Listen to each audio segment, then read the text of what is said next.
Election 2010, the unfinished business of primary night. Hello, I'm R.D. Saul. And I'm Allison King. We're going to start out tonight with the cliffhanger race of the evening up in New Hampshire. It's the U.S. Senate race, and we're going to take a look at the numbers.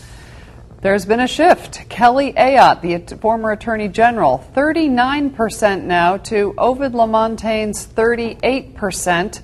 Bill Binney with 13%. This is with 52% reporting. This is a significant shift, and Ayotte, for the first time this evening, I believe, takes the lead, R.D. I think that's right, and we've been waiting long hours this evening for more returns out of New Hampshire. No real explanation for what the delay has been, but we continue to watch it, both campaigns watching it as well. A report on the Republican primary tonight. Josh Brigadier is at Lamontagne headquarters. Josh? Allison, these people not giving up. They're still chanting Ovid's name, and as you said, that shift, a very painstaking process, but obviously it's been a very long night. Ovide Lamontagne joining me now.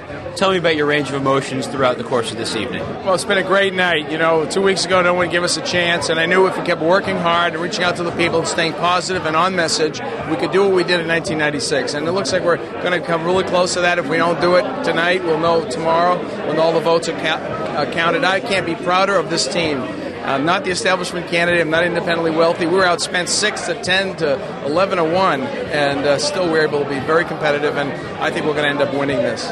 One poll showing you back 39% as of July. Yes. But when you started this evening, you saw these coming in and you were ahead by 20 points. Yes. And now to hear that Kelly Ayotte's ahead. Yes.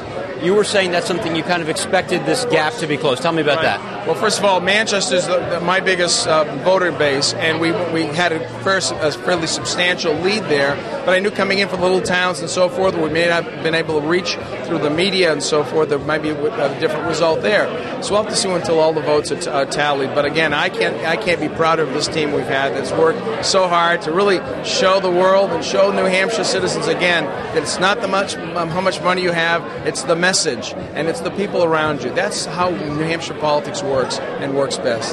So at this point, you kind of just sit and wait. Is that kind of the game right now? That's going to have to be the game, and every vote deserves to be counted, and we'll see how it ends up at the end. But I'm pretty confident that the people's voice will be heard, and we're going to have a unified party going into the general election. We cannot have Paul Hodes as the next United States Senator from New Hampshire, and we're all of one mind about that on the Republican side.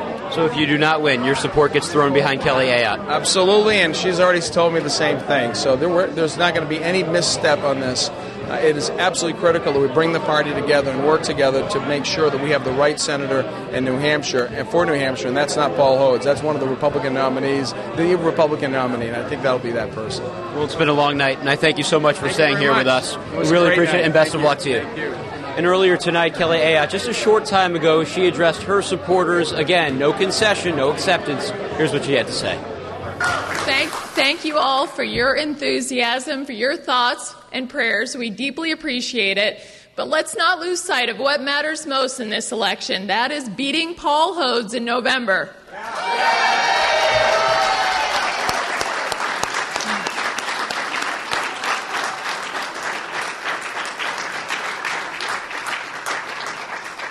So we're just going to be waiting and watching. So it's great to see.